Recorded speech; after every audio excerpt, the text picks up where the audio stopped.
तो बच्चों इस वीडियो में हम लोग डिस्कस करने जा रहे हैं कि image and object distance relation for thin lens. Last videos में हम लोगों ने थिन लेंस की फोकल लेंथ डिस्कस की थी कि अगर एक थिन लेंस है तो उसके दोनों तरफ डिफरेंट मीडियम है तो उसकी फोकल लेंथ कैसे कैलकुलेट करते हैं। और उसके बाद हम लोगों ने मल्टीपल सरफेस का, अगर थिन लेंस है 4 सरफेस 5 सरफेस, तो उसके लिए डायरेक्टली फोकल लेंथ कैसे कैलकुलेट की जाए उसके लिए मैंने एक मास्टर फार्मूला आपको बताया था, ठीक है ना।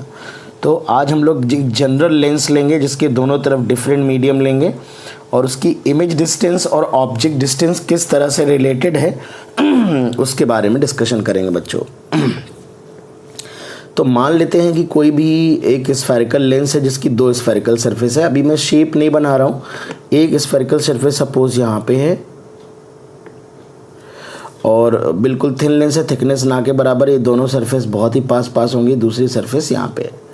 तो लेट अस सपोज इसकी रेडियस ऑफ कर्वेचर R1 है, इसकी रेडियस ऑफ कर्वेचर R2। ये मान लेते हैं ऑप्टिकल एक्सिस। अब अगर कोई ऑब्जेक्ट सपोज, जब हमने फोकल लेंथ डिराइव करी थी तो हम लोग जानते हैं हम लाइट रेज इनफाइनाइट से लाए थे, parallel light rays optical axis के, ठीक है ना। तो अब हम जनरल एक ऑब्जेक्ट की इमेज डिस्टेंस पता करना चाहते हैं, ठीक है ना, फॉर पैरेक्सियल रेज। तो जो भी हम फॉर्मूले यूज़ करेंगे वो पैरेक्सियल रे अप्रॉक्सीमेशन वाले होंगे। तो इसका रिफ्रेक्टिव इंडेक्स यहाँ पे बच्चों μ1 है मान लेते हैं, और लेंस का μ2 है, और राइट साइड में जो मीडियम है वो μ3 है। तो सबसे पहले कोई भी इमेज फॉर्मेशन होगा तो कोई भी लाइट रे यहाँ से जैसे जाएगी तो सबसे पहले तो फर्स्ट सरफेस से रिफ्रैक्ट करेगी।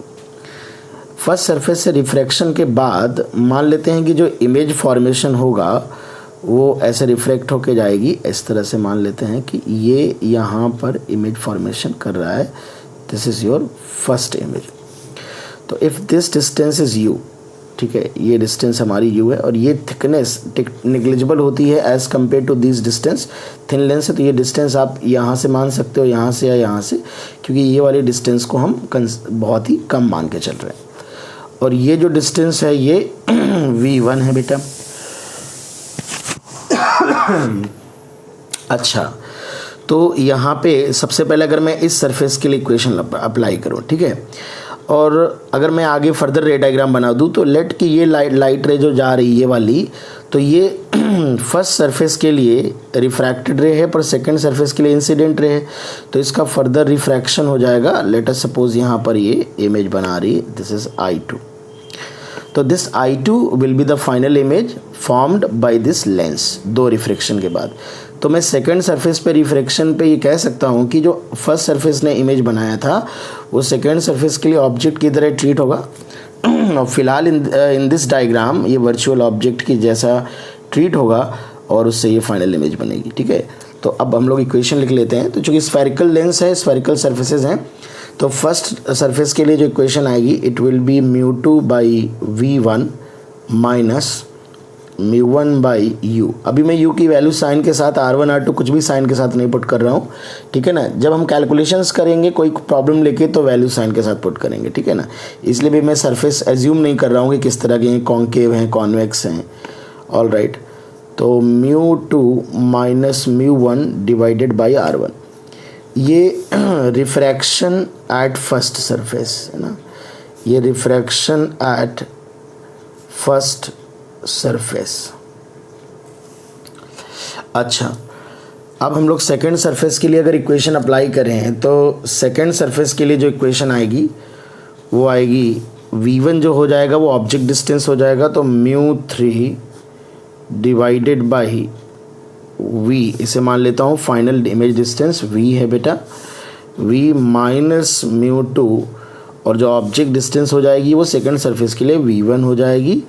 It is μ3 minus μ2 divided by R2।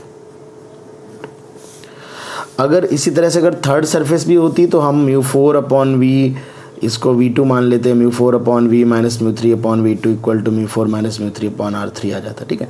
But अभी 2 ही सरफेस के लिए रिजल्ट निकालते हैं, ठीक है। ज़्यादातर क्वेश्चन 2 सरफेस के लेंस को लेके आएंगे। अब इसको ऐड करेंगे तो ये कैंसिल आउट हो जाएंगे बीच वाले टर्म, तो ये कैंसिल आउट हो गए, तो ये आ जाएगा μ3 डिवाइडेड बाई v।